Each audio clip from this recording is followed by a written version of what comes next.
নারী ও শিশু নির্যাতন ও ধর্ষণের বিরুদ্ধে আইনগত সামাজিক প্রতিরোধ গড়ে তোলা। ধর্ষণ সহ নারী শিশু নির্যাতনের বিরুদ্ধে সরকারের অবস্থান অত্যন্ত স্পষ্ট। এটা ক্ষেত্রে আমাদের জিরো টলারেন্স।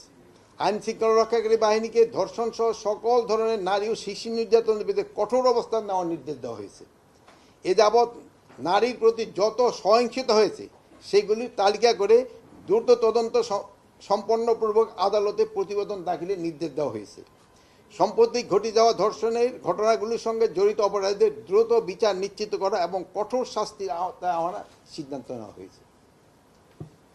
ধর্ষণ মামলার বিচার কেবল দ্রুতই নয়, বিচারটা যাতে নিশ্চিত এবং যথাযথ ব্যবস্থা না হয় এই ব্যাপারে নির্দেশ দেওয়া হয়েছে।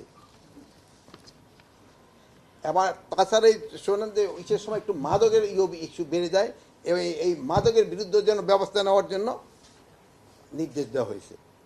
তা আমি আপনাদের সবাইকে ধন্যবাদ দিই এই জন্য যে আপনারা যেসব ঢুকার সময় একেবারে আওয়াজ ঠাওয়াজ করে ঢোকেন, বাট এই আমার এই কথাগুলি খুব মনোযোগ দিয়ে শুনছেন, এই জন্য আপনাকে সবাইকে ধন্যবাদ।